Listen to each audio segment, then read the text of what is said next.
चलिए, पिछले दिन तक हम लोग पढ़े थे क्या कि अल्टरनेटिंग करंट का जनरल इक्वेशन क्या होता है और इससे रिलेटेड सारे टर्म्स क्या क्या है। तो अल्टरनेटिंग करंट का जो जनरल इक्वेशन हम लोग पढ़े थे, वो जनरल इक्वेशन क्या पढ़े थे अल्टरनेटिंग करंट का? तो जनरल इक्वेशन पढ़े थे I equal to I not sine omega t, I equal to I not sine omega T. और देखो कि ईएमएफ या पोटेंशियल भी अगर लिखेंगे तो हम लोग इसी फॉर्म में लिखेंगे क्या, V equal to V not sine omega T. और ये जो इसका जनरल इक्वेशन है, ये जो जनरल इक्वेशन है दोनों, ये है क्या, डिपेंडेंट ऑफ टाइम। ये टाइम पर डिपेंड कर रहा है। और कोई भी फिजिकल क्वांटिटी जो टाइम पर डिपेंड करे, टाइम के साथ साथ चेंज हो, तो उसके लिए अगर हमको एवरेज निकालना पड़े, मान लो कि अगर y इक्वल टू दिया हुआ है कहीं पर फंक्शन ऑफ टाइम, मतलब y टाइम पर डिपेंड कर रहा है, और आपको कहे क्या कि कैलकुलेट करिए, क्या चीज कैलकुलेट करिए कि y एवरेज क्या होगा, ठीक ना। कोई भी क्वांटिटी जो टाइम पर डिपेंड करे, उसके लिए अगर आपको एवरेज निकालने के लिए कहे तो आप सीधे कहिए क्या कि ये एवरेज जो हो जाएगा y dt upon integration of कितना dt। अब टाइम पर डिपेंड कर रहा है तो आपको कहेगा कि t1 से लेकर के और t2 तक में बताओ कि इसका एवरेज क्या होगा। हम लोग लिमिट कहां से कहां तक लगा देंगे, t1 से लेकर के t2 तक। कोई भी फंक्शन अगर टाइम पर डिपेंड कर रहा हो तो उसका एवरेज निकालने का यही तरीका है क्या, y dt का इंटीग्रेशन और by dt का इंटीग्रेशन। अब देखिए यहां हमारा करंट भी टाइम पर डिपेंडेंट है, तो टाइम पर डिपेंड है, जैसे जैसे टाइम बदलेगा ऐसे ऐसे करंट का वैल्यू बदलेगा। तो अगर हमको आई एवरेज लिखना हो, अगर हमको आई एवरेज लिखना हो तो क्या करेंगे, integration of I D T, और नीचे में क्या, integration of D T. Time जहां से जहां तक दिया रहेगा वहां से वहां तक बात करेंगे। पिछले दिन मैं आपको एक बात और बताया था कि इस I equal to I not sine omega T में जो है, तो साइन ओमेगा टी में जो है, तो आई नॉट को हम लोग बोलते हैं क्या, आई नॉट को बोलते हैं क्या, पिक करंट। और ये पिक करंट का वैल्यू होता है क्या, कांस्टेंट, बताया था। और आपको एक चीज ये बताया था, ओमेगा, ये ओमेगा क्या होता है, फ्रीक्वेंसी होता है। और फ्रीक्वेंसी ओमेगा इक्वल टू हम लोग लिखते हैं कितना, 2 पाई बाय टी। और अच्छी बात यह है कि ये ओमेगा भी क्या होता है, कांस्टेंट होता है। इतने बातों को पढ़ने के बाद आज हम लोग बात करने वाले हैं किस चीज का, तो आज हम लोग बात करने वाले हैं एवरेज वैल्यू ऑफ करंट का। बात समझ में आ रही है, क्या चीज, average value of current, average value of current. Average value of current का क्यों बात करें सर, तो एवरेज वैल्यू ऑफ करंट का बात इसीलिए किया जाए क्योंकि करंट कहीं ना कहीं टाइम के डिपेंडेंट है। जैसे जैसे टाइम बदल रहा है वैसे वैसे करंट भी बदल रहा है। तो अगर हमको कैलकुलेशन में लाना हो उसको, तो कैलकुलेशन इससे क्या हो जाएगा, बहुत ज्यादा टफ हो जाएगा। टाइम चेंज होता रहेगा, करंट चेंज होता रहेगा और हम लोग कैलकुलेट नहीं कर पाएंगे। तो इसके लिए हमको एक ऐसा जुगाड़ चाहिए, कुछ ऐसा वैल्यू निकाले करंट का जो कांस्टेंट वैल्यू हो। तो इसी कांस्टेंट वैल्यू के क्रम में हम लोग निकालना शुरू करते हैं क्या चीज, एवरेज वैल्यू ऑफ करंट। इस एवरेज वैल्यू को आई एवरेज भी लिखा जाता है, कहीं कहीं ऐसे भी आई लिख दिया जाता है, इसका मतलब आई एवरेज हो जाता है। और कहीं कहीं पर आई बार भी लिख दिया जाता है, इसका भी मतलब क्या हो जाता है, आई एवरेज हो जाता है। बात समझ में आ रही है। अब देखो कि करंट का इक्वेशन जो है हमारे पास, वी हैव क्या है हमारे पास, I equal to I not sine omega T. हमारे पास क्या है, I equal to I not sine omega T है। और इस I equal to I not sine omega T का अगर हम लोग ग्राफ देखें, तो इस I equal to I not sine omega T का अगर हम लोग ग्राफ देखें तो एक एक्सिस पर टाइम रखते थे, एक एक्सिस पर करंट रखते थे। और ये ग्राफ जो जाता था आपका, ये ग्राफ जाता था किस तरीके से, तो ओरिजिन से शुरू हुआ और एक पूरा साइकिल ऐसे लगाया। तो पूरा साइकिल लगाने में जो इसको टाइम लगता था, उस टाइम को हम लोग क्या बोलते थे, कैपिटल टी। जीरो पर होता था ये जीरो, बीच में होता था कितना टाइम, टी बाई 2। तो आप ध्यान से देखिए कि एक पूरा साइकिल कंप्लीट करने में इसको टाइम लगा है 0 से लेकर के टी तक। और आप अगर ध्यान से देखेंगे तो ये जितना करंट इस बीच में पॉजिटिव हुआ है, जितना करंट इस बीच में पॉजिटिव हुआ है उतना ही करंट नेगेटिव भी हुआ है। और आप कॉमन सेंस से ये बात कह सकते हैं क्या कि यहां जो फुल साइकिल के लिए एवरेज करंट होगा वो 0 हो जाएगा। जितना ऊपर उतना ही नीचे, जितना पॉजिटिव उतना ही नेगेटिव, और पॉजिटिव नेगेटिव इक्वल है, इसका मतलब एवरेज करंट क्या हो जाएगा? 0। ये कॉमन सेंस से हम ग्राफिकली कह सकते हैं, लेकिन मैथमेटिकली भी हम निकाल के आपको दिखाएंगे कि सही में एवरेज वैल्यू कितना होता है? 0 होता है। बात समझ में आ रहा है? तो हम लोग यहां पर एक लाइन लिख रहे हैं क्या कि for full cycle, for full cycle, कि एक कंप्लीट साइकिल के लिए जो आई एवरेज होता है वो भी 0 होता है। और या इसी के साथ साथ हम लोग एक और इक्वेशन लेके चलेंगे, v equal to V not sine omega T का। तो फुल साइकिल के लिए जो v एवरेज होता है वो भी कितना होता है? 0 होता है। क्यों? कि वो भी जितना पॉजिटिव होगा उतना ही क्या होगा? नेगेटिव होगा। लेकिन ये इंपॉर्टेंट फुल साइकिल के लिए नहीं है, क्योंकि फुल साइकिल के लिए कभी भी हम लोग अल्टरनेटिंग करंट में बात करेंगे तो जितना ऊपर होगा बाकी के आधा में उतना नीचे हो जाएगा, और एवरेज कितना आ जाएगा? 0। तो ये इंपॉर्टेंट नहीं होता है। इंपॉर्टेंट होता है हाफ साइकिल के लिए निकालना। अब हाफ साइकिल के लिए मतलब इससे इधर वाले पोर्शन में ग्राफ का कुछ ना कुछ वैल्यू है, बढ़ा है फिर घटा है, लेकिन एवरेज कितना है ये एवरेज हमको निकालना है। और ये मैक्सिमम कहां तक गया है? I0 तक। और इधर ये मैक्सिमम कितना तक गया है? -I0 तक। बात समझ में आ रही है? तो अब इसका अगर एवरेज वैल्यू हमको निकालना है फॉर हाफ साइकिल तो हाफ साइकिल निकालेंगे। फुल साइकिल के लिए अभी हम रटे हैं कि 0 होता है, इसको भी प्रूफ करके आपको दिखाएंगे कि फुल साइकिल के लिए कैसे एवरेज करंट 0 होता है। फिलहाल हम लोग अभी तक ये देखे हैं क्या कि कोई भी फिजिकल क्वांटिटी जो टाइम का डिपेंडेंट होगा उसका एवरेज निकालने के लिए y dt by dt, t1 से लेकर के t2 तक। तो अगर हम लोग बात करेंगे दोस्त फॉर हाफ साइकिल के लिए, ध्यान देना, अगर हम लोग बात करें किसके लिए? For half cycle. For half cycle, half cycle का मतलब क्या हुआ कि हाफ साइकिल का मतलब हुआ क्या कि हम जिस ग्राफ का बात करने वाले हैं उस ग्राफ के एक ही पोर्शन इतना का ही बात करना है, और इतना में ये टाइम है 0, यहाँ टाइम होगा t/2 और यहाँ टाइम होगा कितना? t। और ये जो इक्वेशन है ये इक्वेशन क्या है? I equal to I0 sine omega T. Time पर डिपेंडेंट इक्वेशन है और हाफ साइकिल के लिए हमको निकालना है। तो अभी मैं आपको बोला हूं क्या कि कोई भी क्वांटिटी जो टाइम पर डिपेंडेंट हो उसका एवरेज निकालने के लिए हम लोग क्या करते हैं? उसका एवरेज निकालने के लिए हम लोग क्या करते हैं कि जो आई एवरेज लिखेंगे वो लिखेंगे integration I dt by integration कितना? dt, और टाइम t1 से t2 तक। तो हाफ साइकिल में t1 का वैल्यू कितना है? 0, और t2 का वैल्यू कितना है? t/2। तो यहां भी मैं लिमिट लगाऊंगा कहां से? 0 से लेकर के t/2 तक, और यहां भी मैं लिमिट लगाऊंगा कहां? 0 से लेकर के t/2 तक। बात समझ में आ रहा है? क्योंकि I equal to I0 sine omega T है, तो हम लोग जो I एवरेज लिखेंगे वो हो जाएगा इंटीग्रेशन 0 से t/2 तक। I के जगह पर ये बताओ कि I0 साइन ओमेगा टी और साथ में dt लिख सकते हैं कि नहीं लिख सकते? I के जगह पर कितना लिखेंगे? I0 साइन ओमेगा टी, और dt साथ में है तो dt, नीचे इंटीग्रेशन ऑफ dt कहां से कहां तक? 0 से लेकर के t/2 तक। बातें समझ में आ रही है कि नहीं? I0 जो कि पिक वैल्यू है और ये कांस्टेंट भी होता है, कांस्टेंट इंटीग्रेशन में बाहर आ जाएगा। तो जब वो बाहर आ जाएगा तो देखो कि जो हम लोग आई एवरेज लिखेंगे वो I0 को बाहर लो, इंटीग्रेशन 0 से t/2 तक बचेगा कितना?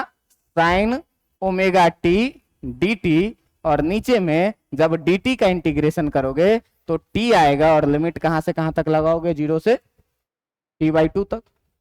अब सवाल उठता है क्या कि यहां से आप क्या करें? तो वैल्यू पुट करें। यहां से आप क्या करिए? वैल्यू पुट करिए। तो वैल्यू पुट करने के लिए क्या करते हैं? अपर लिमिट पुट करके लोअर लिमिट घटा लेते हैं। अपर लिमिट पुट करके जब लोअर लिमिट घटाओगे तो देखो कि यहां से जो तुम्हारा आई एवरेज आने वाला है ये आई एवरेज आएगा क्या? I average equal to I0। और ध्यान देना साइन ओमेगा टी है, साइन ओमेगा टी का जो इंटीग्रेशन होगा, साइन का इंटीग्रेशन माइनस कॉस होता है, तो साइन ओमेगा टी का इंटीग्रेशन कितना होगा, माइनस कॉस ओमेगा टी। और साथ में आप देखिए कि टी के साथ ओमेगा लगा हुआ है, तो चैन रूल लगेगा, और चैन रूल लगेगा तो इसमें क्या करेंगे, D omega by D T से हम लोग डिवाइड करेंगे, तो D by D T of omega T जो आएगा वो आ जाएगा कितना, ओमेगा, लिमिट कहां से कहां तक लगेगा, 0 से लेकर के टी बाई 2 तक। बात समझ में आ रही है। अब नीचे देखो कि टी के जगह पर हम लोग क्या करेंगे, टी बाई 2 पुट करेंगे और माइनस 0 डाल के क्या करेंगे, माइनस कर लेंगे। इतना इंटीग्रेशन तो समझ में आ ही रहा होगा। और जब इतना इंटीग्रेशन आपको समझ में आ रहा है तो आप ध्यान दीजिए कि ये ओमेगा कांस्टेंट है, ये भी बाहर आ जाएगा, तो जो आई एवरेज बचेगा वो आई एवरेज बचेगा कितना, आई नॉट बाई ओमेगा इधर आ गया, माइनस कॉस ओमेगा टी में, माइनस कॉस ओमेगा टी में, ओमेगा के जगह ओमेगा रहने दिए और टी के जगह पर अपर लिमिट डाल दिए कितना, टी बाई 2, और माइनस लोअर लिमिट करते हैं, तो माइनस ऑफ माइनस कॉस जैसे ही होगा तो ये कितना हो जाएगा, plus, minus of minus cos omega T लिखेंगे तो प्लस हो जाएगा, और जब 0 डालिएगा इस टी के जगह पर तो कितना हो जाएगा, कॉस ओमेगा इंटू कितना, टी के जगह पर 0, और आप ध्यान से देखिए कि नीचे कितना बचेगा, टी बाई 2। इतनी बातें समझ में आ रही है। अब देखो ये आई नॉट बाई ओमेगा, ठीक है, और टी बाई 2 डिवाइड में है, मल्टीप्लाई में आएगा तो पलट जाएगा, तो इसको हम लोग यहां से लिखेंगे कितना, I average equal to, I average equal to I not by omega पहले से था, और टी बाई 2 था डिवाइड में, तो ये मल्टीप्लाई में आके कितना हो जाएगा, 2 बाई टी हो जाएगा, 2 बाई टी मल्टीप्लाई में, cos omega T by 2 into कितना है, माइनस कॉस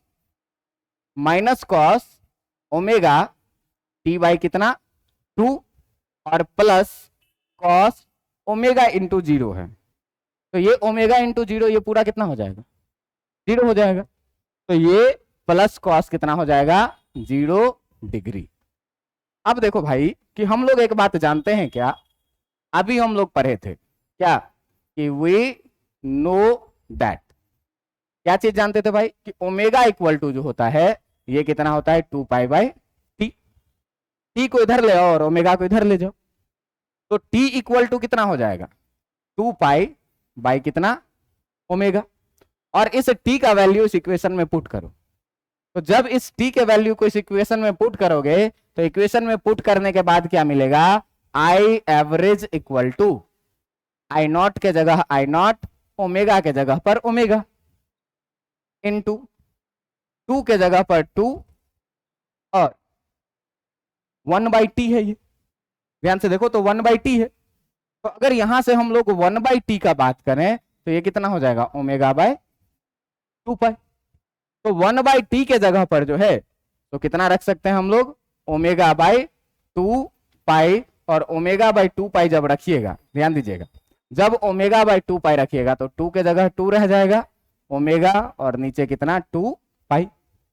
आप ध्यान से देखें यहां तो ओमेगा से ओमेगा कैंसिल हो रहा है और 2 से 2 भी कैंसिल हो रहा है, बचा कितना, इनटू माइनस कॉस ओमेगा, और टी के जगह पर 2 पाई बाय ओमेगा रख सकते हैं, टी के जगह पर कितना रखेंगे, इनटू 2 पाई बाय ओमेगा, और नीचे 2 है तो नीचे एक और 2 रह जाएगा, टी बाई 2 है, प्लस कॉस 0 डिग्री का वैल्यू कितना होता, यहां पर भी ध्यान से देखो कि ओमेगा से ओमेगा और 2 से 2 कैंसिल हो जाएगा, बचेगा कितना, I average equal to, I average equal to बचेगा, इधर बच रहा है कितना, आई नॉट बाई पाई, और इधर बच रहा है कितना, माइनस कॉस, खाली पाई बच रहा है, और प्लस कितना बच रहा है, 1, कॉस पाई का मतलब हुआ कॉस 180 डिग्री, और कॉस 180 डिग्री का वैल्यू कितना होता, -1,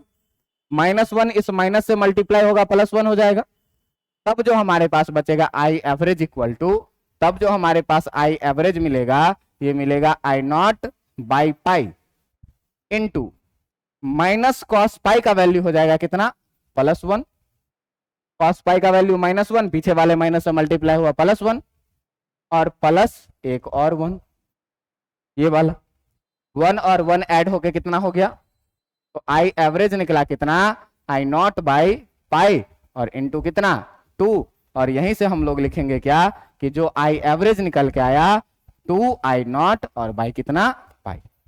अब ध्यान से देखो कि जब एवरेज वैल्यू हम लोग निकाल रहे हैं तो एवरेज वैल्यू में 2 कांस्टेंट, आई नॉट कांस्टेंट और पाई कांस्टेंट, ये टर्म आ गया क्या कांस्टेंट। इस चीज से हमारा कैलकुलेशन बहुत हद तक क्या होगा, आसान हो जाएगा। और इस चैप्टर में फॉर्मूले में जितना भी डब्बा में बंद करूं आप समझिएगा सारा इंपॉर्टेंट है, क्योंकि यहीं से सवाल बनता है। और कॉन्सेप्ट भी आपको एक एक सीखते हुए चलना है। इसमें कॉन्सेप्ट क्या था कि अगर एवरेज निकालना हो, एवरेज निकालना हो तो क्या करना है, integration of y d t by integration of t D t. समझ में आ रहा है, कोई भी क्वांटिटी जो टाइम का डिपेंडेंट हो उसका एवरेज हम लोग ऐसे ही निकालेंगे। एवरेज का पूरा कैलकुलेशन किए और कैलकुलेशन निकलने के बाद फुल साइकिल के लिए हम लोग ऑब्जर्वेशन से देखे कि 0 होता है, और जब हाफ साइकिल के लिए निकाले तो हाफ साइकिल के लिए एवरेज वैल्यू कितना निकल के आया, 2 आई नॉट बाई पाई। बात समझ में आ रहा है।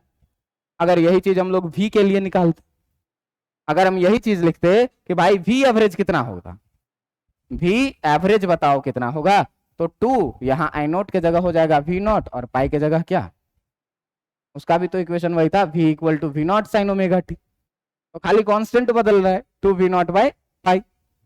अब कहोगे कि सर आप तो रटवा दिए कि फुल साइकिल के लिए जो होता है वो एवरेज 0 होता है, इसको आप प्रूफ करके दिखा दो तो मान जाए। तो चलो प्रूफ करके देखते हैं, फुल साइकिल के लिए 0 होता है जो, तो तुम याद दिमाग में डाल लो कि फुल साइकिल के लिए जब भी पूछे एवरेज करंट का वैल्यू कितना 0, और हाफ साइकिल के लिए जैसे भी पूछे एवरेज करंट का वैल्यू कितना 2 आई नॉट बाई पाई या 2 वी नॉट बाई पाई, अगर पोटेंशियल डिफरेंस आपसे पूछा जाए तो। अब फुल साइकिल के लिए बात करते हैं, फिर मैं बाद में अगले क्लास में जब हम लोग मिलेंगे तो आपको एवरेज निकालने के एक शॉर्टकट दिखाऊंगा। यहाँ आज हम लोग बस sign omega T cos omega T का बात करेंगे, साइन स्क्वायर ओमेगा टी भी होगा, sign square omega T plus cos square omega T भी होगा, ये सब भी अल्टरनेटिंग करंट होगा। उस सब का अगर एवरेज निकालना पड़े तो कैसे निकालेंगे ये मैं अगले क्लास में बताऊंगा शॉर्टकट से। मतलब ये एवरेज निकालने में तुमको 1 सेकंड का भी टाइम नहीं लगेगा। बात समझ में आ रहा है, तो वो शॉर्टकट हम लोग अगले दिन पढ़ेंगे, आज पूरा डिटेल में पढ़ते हैं कि कैसे कैसे निकालना है। अब देखो कि यही चीज हम लोग हाफ साइकिल के लिए बात किए, अब अगर फुल साइकिल के लिए बात करें तो फुल साइकिल के लिए अगर बात करेंगे, for full cycle, full cycle के लिए, तो फुल साइकिल का मतलब क्या हुआ, ध्यान देना। फुल साइकिल का मतलब क्या हुआ कि अगर कोई करंट है तो यहां से लेकर के यहां तक का, बात समझ में आ रहा है। फुल साइकिल का मतलब क्या हुआ, यहां से लेकर के यहां तक का, यहां पर टाइम है 0, यहां पर टाइम है हाफ पर टी बाई 2, और इससे भी आधा पर जो है सो टाइम का वैल्यू जो यहां पर है पूरा साइकिल कंप्लीट करने में वो कितना टी। इस करंट का इक्वेशन कितना दिया हुआ है अपने पास, इस करंट का इक्वेशन दिया हुआ है I equal to I not sine कितना ओमेगा टी। बात समझ में आ रहा है। अब हमारे पास जो है वो क्या है, I equal to I not sine omega T है, और आई जो है वो टाइम पर डिपेंडेंट है। तो जब भी कोई क्वांटिटी टाइम के डिपेंडेंट हो, मैंने तुम्हें क्या बोला है कि तुमको अगर एवरेज निकालना है, आई एवरेज, तो तुम सीधा सीधा क्या करो, integration of I D T, और नीचे क्या कर दो integration of D T. Limit लगाना है तो पूरा साइकिल में, तो शुरू में टाइम था कितना, और पूरा साइकिल कंप्लीट करने के बाद टाइम कितना हो गया टी, तो 0 से टी, इसका मतलब जो लिमिट लगाना होगा वो कहां से कहां तक, 0 से लेकर के टी तक। बात समझ में आ रहा है। अब देखिए कि जब लिमिट लगा देंगे 0 से टी तक का, तो ये जो आई एवरेज हो जाएगा इंटीग्रेशन 0 से लेकर के टी तक, और आई के जगह पर हम लोग आई नॉट साइन ओमेगा टी और डी टी के जगह डी टी डालेंगे कि नहीं। आई के जगह पर कितना, I not sine omega T, D T के जगह पर डी टी, नीचे कितना है, तो इंटीग्रेशन 0 से लेकर के टी तक और कितना डी टी। बात समझ में आ रहा है। फिर से आई नॉट है कांस्टेंट, इंटीग्रेशन में बाहर आ जाए, तो जब भी आई नॉट कांस्टेंट को इंटीग्रेशन में हम लोग बाहर लाएंगे तो जो आई एवरेज बचेगा वो कितना बचेगा, I naught integration 0 to 2 sine omega T और कितना डी टी, और नीचे तुम देख लो कि डी टी का इंटीग्रेशन करोगे कितना आ जाएगा, टी आ जाएगा लिमिट कहां से कहां तक, 0 से टी तक। अब देखिए कि 0 से टी तक में ये जो आई एवरेज निकालेंगे, आई नॉट के जगह आई नॉट, और फिर से साइन ओमेगा टी का इंटीग्रेशन कितना, माइनस कॉस ओमेगा टी और बाई कितना ओमेगा। बात समझ में आ रहा है? लिमिट कहां से कहां तक, 0 से लेकर के टी तक, और इधर जब हम अपर लिमिट डालेंगे तो टी के जगह कैपिटल टी आएगा, और माइनस लोअर लिमिट डालेंगे तो कितना आएगा, 0 आएगा। अब ध्यान देना कि आई नॉट बाई ओमेगा यहां पर है, यहां पर जो आई एवरेज है इसमें कांस्टेंट को एक जगह करो, तो एक तो आई नॉट बाई ओमेगा इस साइड है और नीचे एक टी है, इसके नीचे कुछ नहीं है, तो कितना है 1 है। और इसमें जो बच रहा है वो कितना बच रहा है तुम्हारा, माइनस कॉस ओमेगा टी, और ये कहां से कहां तक, माइनस कॉस ओमेगा टी, और ये कहां से कहां तक, तो 0 से लेकर के टी तक। देखो I naught by omega into 1 by T हो जाएगा, पलट के मल्टीप्लाई हो जाएगा, डिवाइड में है ये पूरा टर्म तो पलट के क्या होगा, मल्टीप्लाई होगा। और तब जब हम लोग लिखेंगे आई एवरेज, तब जो हम लोग लिखेंगे I average equal to I not by omega था, और उसके नीचे कितना है टी बाई 1, तो इसको मल्टीप्लाई में जब लाएंगे तो कितना हो जाएगा 1 अपॉन टी, 1 अपॉन टी हो जाएगा। और देखो minus cos omega, upper limit put करेंगे, अपर लिमिट पुट करेंगे तो स्मॉल टी की जगह क्या आ जाएगा, कैपिटल टी, स्मॉल टी की जगह कितना आ जाएगा, कैपिटल टी, और माइनस ऑफ माइनस मतलब प्लस, कॉस ओमेगा, और स्मॉल टी के जगह पर कितना 0। बात समझ में आया? अब देखो ध्यान से कि फिर से हम लोग ये बात जानते हैं क्या, कि ओमेगा इक्वल टू कितना होता है, 2 पाई बाय टी होता है। तो यहां से जब लिखेंगे टी इक्वल टू तो कितना हो जाएगा 2 पाई बाय ओमेगा, और अगर हम 1 बाई टी लिखेंगे तो 1 बाई टी इक्वल टू कितना हो जाएगा, ओमेगा बाय 2 पाई।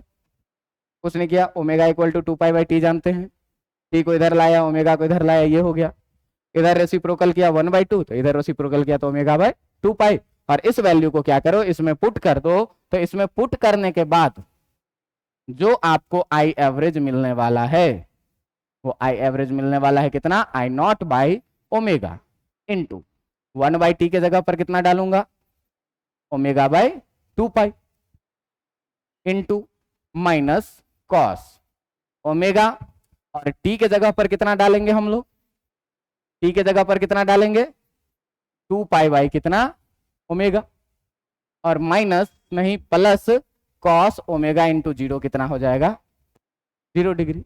अब ध्यान दीजिए कि यहां का ओमेगा और ये ओमेगा कैंसिल, और यहां भी देखिए कि ओमेगा और ओमेगा कितना कैंसिल, जो फाइनली बचेगा आपके पास आई एवरेज वो कितना बचेगा, I not by 2 pi into ये माइनस कॉस 2 पाई बचा। तो कॉस 2 पाई का वैल्यू देखना ध्यान से कि कॉस का जो ग्राफ जाता है वो क्रॉस का ग्राफ ऐसे शुरू होता है और ऐसे चलता है, तो 0 पर 1, पाई बाई 2 पर 0, -1, यहां पर कितना फिर से 0, और फिर से यहां पर कितना हो जाएगा, फिर से यहां पर कितना हो जाएगा 1। तो देखो ये कितना था 0 पाई बाई 2, ये पाई, ये 3 पाई बाई 2, और ये कितना 2 पाई, यानी कि cos 2 पाई का वैल्यू कितना हो जाएगा 1 हो जाएगा। तो 1 जब हो जाएगा इसका वैल्यू भैया, तो cos 2 पाई का वैल्यू 1 होगा, तो माइनस cos 2 पाई का वैल्यू कितना होगा -1, माइनस और cos 2 पाई का वैल्यू कितना, अब प्लस cos 0 डिग्री का वैल्यू कितना 1, और -1 कितना हो गया, तो आई एवरेज जो निकल के आया वो कितना आया, आई नॉट बाई 2 पाई इंटू कितना, और 0 से मल्टीप्लाई होने के बाद ये पूरा टर्म कितना हो जाएगा 0। तो अगर बात करेंगे आई एवरेज का, आई एवरेज कितना हो जाएगा, किसके लिए, फुल साइकिल के। यही चीज तो मैं अभी रटवाया था कि फुल साइकिल के लिए आई एवरेज कितना होगा, तो ये 0 हो जाता है, ये किसी काम का है नहीं, बहुत इंपॉर्टेंट नहीं है, ऑब्जेक्टिव के लिए खाली इंपॉर्टेंट है, पूछ देगा कि अल्टरनेटिंग करंट में आई एवरेज का वैल्यू 0 होता है, फुल साइकिल के लिए कितना होता है, तो 0 होता है, हाफ साइकिल के लिए कितना होता है, तो 2 आई नॉट बाई पाई होता है। बात समझ में आ रही है कि नहीं आ रही है, कितनी बातें समझ में आ रही हो। अब देखिए कि इसी चीज को हम लोग कंक्लूजन में कैसे याद रखें, इसका हम लोग कंक्लूजन कैसे निकालें, इन चीजों को हम लोग याद कैसे रखें। तो याद रखने के लिए अपने पास देखिए दो चीज है, करंट है और पोटेंशियल है। तो करंट के लिए भाई साहब, करंट का जो इक्वेशन है अपने पास, ये करंट का इक्वेशन क्या है, I equal to I not sine omega T. और दूसरा चीज क्या है अपने पास, पोटेंशियल। तो पोटेंशियल का इक्वेशन अपने पास क्या है, v equal to V not sine omega T. बात समझ में आ रही है। अगर फुल साइकिल के लिए बात करें, फॉर फुल साइकिल, तो फुल साइकिल के लिए जो है, तो यहां पर आई एवरेज का वैल्यू कितना आया, 0 आया। लेकिन अगर फॉर हाफ साइकिल हम लोग बात करें, तो फॉर हाफ साइकिल के लिए जो बात करेंगे, तो हाफ साइकिल के लिए जो आई एवरेज आएगा वो कितना आया था, 2 आई नॉट अपॉन कितना, आई। इसी तरीके से इसमें देखो कंपेयर करके कुछ हुआ नहीं है, आई के जगह v है और आई नॉट के जगह v नॉट है। तो अगर यहां पर हम लोग बात करेंगे फॉर फुल साइकिल के लिए, for full cycle, full cycle के लिए अगर बात करेंगे, तो फुल साइकिल के लिए यहां भी जो v एवरेज आएगा वो कितना आएगा, 0। और जो आई एवरेज का बात करेंगे हाफ साइकिल के लिए v एवरेज का, फॉर हाफ साइकिल अगर बात करें किसके लिए, हाफ साइकिल के लिए, तो हाफ साइकिल के लिए जो आपका v एवरेज आएगा, हाफ साइकिल के लिए जो आपका v एवरेज आएगा वो वैसा ही कितना, 2 v नॉट बाई कितना, पाई। ये कंक्लूजन थी आज के क्लास।